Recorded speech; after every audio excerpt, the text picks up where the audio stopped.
नमस्कार मित्रांनो, ज्ञान मराठी विथ वर्ड चॅनलमध्ये आपले स्वागत आहे. मित्रांनो, लाडक्या बहिणींसाठी एक आनंदाची बातमी आहे. लाडक्या बहिणींचे पैसे लवकरात लवकर आता टाकले जाणार आहे.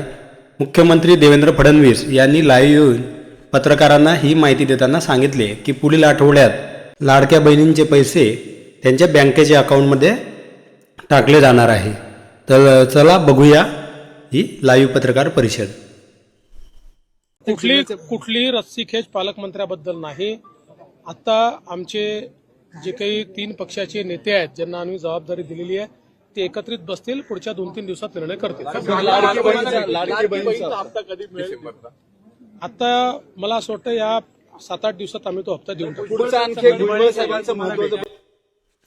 मित्रांनो, आता आपण बघितलं की मुख्यमंत्री देवेंद्र फडणवीस हे लाईव्ह आलेले होते आणि यांनी पत्रकारांशी बोलताना सांगितलं की आठवड्यामध्ये आम्ही लाडक्या बहिणींचे पैसे त्यांच्या बँक अकाउंटमध्ये टाकणार आहोत. तर ही पत्रकार परिषदेत माहिती दिलेली आहे. तर मित्रांनो, लोकसत्तामध्ये सुद्धा याचं न्यूज आलेली आहे. आज मुख्यमंत्री देवेंद्र फडणवीस यांनी माहिती दिलेली आहे. तर आपण ती न्यूज बघूया. आता बघा, हिवाळी अधिवेशन सुरू होते त्यावेळेला सरकारने आश्वासन दिलेलं आहे आणि 1400 कोटी रुपये हे सुद्धा पास झालेले आहे. पण ते कार्यप्रणालीमध्ये आणि प्रत्यक्षात टाकण्यासाठी वेळ लागत आहे. सुरुवातीला सरकारचे खाते वाटप हे बाकी होती. मुख्यमंत्र्यांनी शपथविधी झाल्यावर त्या मंत्र्यांना खाते वाटप आता झालेले आहे आणि त्यानंतर लाडक्या बहिणींचे पैसे आता लवकरात लवकर टाकण्यात येणार आहे. तर आपण न्यूजमध्ये बघू शकताय, याच्यामध्ये हिवाळी अधिवेशनाच्या याच्यामध्ये हे 1400 कोटी रुपये हे पास झालेले आहे.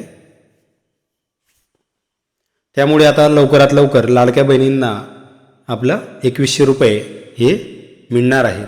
मित्रांनो, ज्या लाडक्या बहिणींचे आधार सीडिंग आणि बँकेचे प्रॉब्लेम असतील त्यांनी लवकरात लवकर आपल्या बँकेचे आधार सीडिंग हे त्वरित करून घ्यावे, जेणेकरून त्यांच्या अकाउंटमध्ये बँकेत हप्ता जमा होईल. आणि ज्या लाडक्या बहिणी आता 21 वर्षाच्या झालेल्या आहेत त्यांनीसुद्धा आपले डॉक्युमेंट पूर्णपणे तयार करून घ्यावे आणि आपलं बँकेचं अकाउंट इंडियन पोस्ट पेमेंट बँकेत किंवा राष्ट्रीयकृत बँकेत ओपन करून घ्यावे.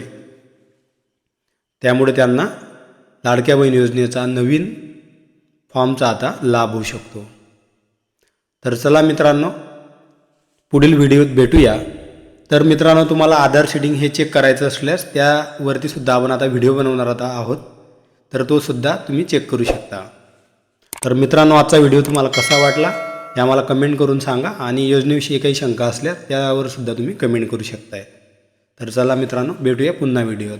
जय हिंद, जय महाराष्ट्र.